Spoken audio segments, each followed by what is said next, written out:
Hi guys, welcome to my channel again. তো দেখো, চলে আসছি নতুন একটা ভিডিও নিয়ে। তো আজকের এই ভিডিওটাতে আমরা মূলত যে বিষয়টা নিয়ে আলোচনা করব সেটি হচ্ছে অঙ্গনওয়াড়ি কর্মীদের নতুন বেতন কাঠামো, ঠিক আছে, প্লাস হচ্ছে অভিজ্ঞতা অনুযায়ী মানে এক্সপিরিয়েন্স অনুযায়ী কি কর্মীদের বেতন বৃদ্ধির ঘোষণা করা হয়েছে কি হয়নি, বা ঘোষণা করলে কত টাকা আরও বাড়তে পারে। কারণ রিসেন্টলি আমরা দেখেছি যে রাজ্য সরকারের দ্বারা কিন্তু নতুন গভর্নমেন্ট আসার পর তারা কিন্তু অঙ্গনওয়াড়ি কর্মীদের কিন্তু 5,000 টাকা করে ইনক্রিমেন্ট করেছেন, ঠিক আছে, মানে 5,000 টাকা করে এখানে বেতন তারা বৃদ্ধি করেছেন, ঠিক আছে। 5,000 টাকা করে বৃদ্ধি করা হয়েছে অঙ্গনওয়াড়ি কর্মীদের, এবং 5,000 টাকা করে বৃদ্ধি করা হয়েছে অঙ্গনওয়াড়ি হেল্পারদের, যেখানে 11,800 সামথিং তারা নতুন মানে অঙ্গনওয়াড়ি হেল্পাররা টাকা পাবেন, এবং অঙ্গনওয়াড়ি কর্মীরা কিন্তু পাবেন 14,000 টাকা করে, ঠিক আছে, 14,000 টাকা করে। তো দীর্ঘদিনে তাদের দাবি ছিল যে বেতন বৃদ্ধি করা দরকার, বেতন বৃদ্ধি করা দরকার। তো সেই ক্ষেত্রে কিন্তু সরকার পরিবর্তনের পরই আমরা দেখেছি যে সেই ক্ষেত্রে 14,000 টাকা করে তাদের ইনক্রিমেন্ট মানে প্রেজেন্টলি তাদের অনারিয়ামটা করা হয়েছে। হ্যাঁ, যদিও কিনা এই যে অনারিয়ামটা 14,000 টাকা করা হচ্ছে, একটা নর্মাল যে পার্মানেন্ট স্টাফ রয়েছে তাদের থেকে কিন্তু অনেকটা কম তারা অনারিয়ামটা পাচ্ছেন, কিন্তু এটা দেখলে পরেও কিন্তু আমাদেরকে ব্যাপারটা বুঝতে হবে যে লাস্ট কত বছর ধরে কিন্তু কর্মীদের তেমন করে কোনো রকমই অনারিয়াম বৃদ্ধি হয়নি। তো সেই ক্ষেত্রে এই নতুন সরকার আসার পর কিন্তু ডাইরেক্টলি 5,000 টাকা করে বৃদ্ধি করানো হয়েছে। হ্যাঁ, যদিও কি না কাজের চাপ বেড়েছে, ঠিক আছে, বিভিন্ন রকমের কাজ তাদের করতে হচ্ছে, কিন্তু সেই ক্ষেত্রে কিন্তু 5,000 টাকা ইনক্রিমেন্ট করার পর তাদের এই কাজগুলো কিন্তু অবশ্যই জাস্টিফাই করা যেতে পারে। এখন ভবিষ্যতে আরও এখন কোন আওতায় নিয়ে আসা হতে পারে না হতে পারে, এটা একটা কোশ্চেন অবশ্যই রয়েছে, কিন্তু এটা পজিটিভ জিনিস যে কর্মীদের 5,000 টাকা করে বেতনটা বৃদ্ধি করা হয়েছে, ঠিক আছে। তো এটা একটা বিষয়। আর দ্বিতীয়ত হলো যে ও এক্সপিরিয়েন্স মানে অভিজ্ঞতা অনুযায়ী কি কর্মীদের বেতন বৃদ্ধি হতে চলেছে কি না। তো এটা নিয়ে অঙ্গনওয়াড়ি কর্মীদের বা আইসিডিএস ডিপার্টমেন্টে কী আপডেট রয়েছে সেই আপডেটটা আমরা আলোচনা করব ডিটেলসে। তো দেখো, প্রথমত যে বিষয়টা আলোচনা করব তার আগে একটা বিষয় বলবো যে চ্যানেলটাতে নতুন হয়ে থাকলে চ্যানেলটাকে সাবস্ক্রাইব করে রাখবে, এবং যদি ভিডিওটা তোমাদের ভালো লাগে লাইক করবে, আর নিজস্ব কোনো মতামত থাকলে অবশ্যই কমেন্ট সেকশনে কমেন্ট করে কিন্তু জানাবে। তো চলো সমালোচনা করে মেন বিষয়টা তুলে ধরছি।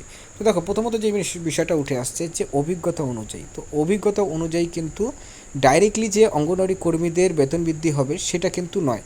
এখানে প্রসেসটা কি বলছেন মানে এলিজিবিলিটি ক্রাইটেরিয়া কী রয়েছে। তো এখানে এলিজিবিলিটি ক্রাইটেরিয়াটা এমনভাবে রয়েছে যে কোনো কর্মীরা যদি 5 থেকে 10 বছর সম্ভবত ও এক্সপিরিয়েন্স হলে পরে, মানে তিনি কাজ করছেন 5 থেকে 10 বছর ধরে, তো সেই জায়গাতে এই কী হবে, এই জায়গাতে 5 থেকে 10 বছরের পরে এলিজিবিলিটি ক্রাইটেরিয়া অনুযায়ী তারা কিন্তু ডিপার্টমেন্টাল যে এক্সামিনেশনসগুলো হয়, ঠিক আছে, ডিপার্টমেন্টাল পিএসসির দ্বারা যে এক্সামগুলো হয় ডিপার্টমেন্টাল এক্সামিনেশন মানে প্রমোশনের জন্য, সেই এক্সামে কিন্তু তারা বসতে পারবে, ঠিক আছে। এখন বুঝতে পারা মানেটা কি, বুঝতে পারা মানেটা হচ্ছে যে তারা কোন পোস্টের জন্য বসবেন। এই ক্ষেত্রে যেহেতু তারা অঙ্গনওয়াড়ি কর্মী, ঠিক আছে, AWW, তো তারা সরাসরি সুপারভাইজার, অঙ্গনওয়াড়ি সুপারভাইজারের জন্য কিন্তু তারা মানে সুপারভাইজার পোস্টে প্রমোশনের জন্য তারা ডিপার্টমেন্টাল এক্সামিনেশন দিতে পারবেন, এবং সেখানে যদি তারা কোয়ালিফাই করেন তাহলে পরে তাদের কিন্তু প্রমোশন হবে। এবং আমরা জানি যে সুপারভাইজার যারা রয়েছেন তাদের কিন্তু একটা সরকারিভাবে করে টাকা দেওয়া হয়, সেটা কিন্তু কোনো রকমভাবে অনারিয়াম নয়, সেটা কিন্তু একদম পে স্কেল থ্রুতে কিন্তু টাকাটা দেওয়া হয়ে থাকে, ঠিক আছে। তো সেটা একটা বিষয় থাকলো, এবং এছাড়াও যে এক্সপিরিয়েন্স অনুযায়ী, এবং সেটাতে করলে পরে কিন্তু তাদের যে অনারিয়ামটা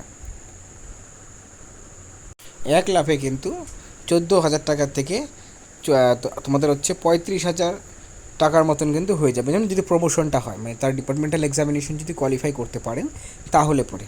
তো এটা কিন্তু খুবই একটা গুরুত্বপূর্ণ বিষয় যারা প্রমোশন করতে চান, মানে নতুন রিসেন্ট টাইমসে যারা অঙ্গনওয়াড়ি কর্মী হিসাবে যুক্ত হয়েছেন, ঠিক আছে, তারা এই প্রিপারেশনটা অবশ্যই নিতে পারেন।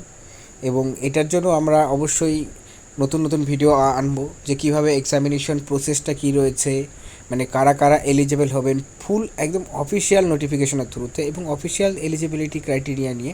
যদি তোমাদের কমেন্ট সেকশনে কমেন্ট করে তোমরা জানাও যে এই টপিকে ডিটেলসে ভিডিও, এবং এক্সাম হলে এক্সাম সিলেবাস কী, এবং সেখানে কোন কোন সাবজেক্টগুলো আসবে, এবং সেগুলো নিয়েও কিন্তু প্রশ্ন নিয়ে আমরা ভিডিও অবশ্যই করব, যদি তোমরা কমেন্ট সেকশনে কমেন্ট করে জানাও।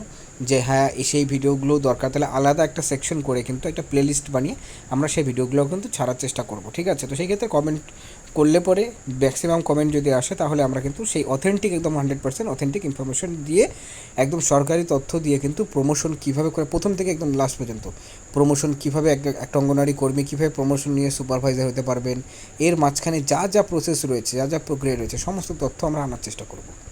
তো যাই হোক, আজকে এই এতটুকুই আপডেটটা ছিল। অবশ্যই যদি ভিডিওটা ভালো লাগে লাইক করবে, আর নিজস্ব মতামতগুলো কমেন্ট সেকশনে অবশ্যই কমেন্ট করে জানাবে। So thanks for watching my video.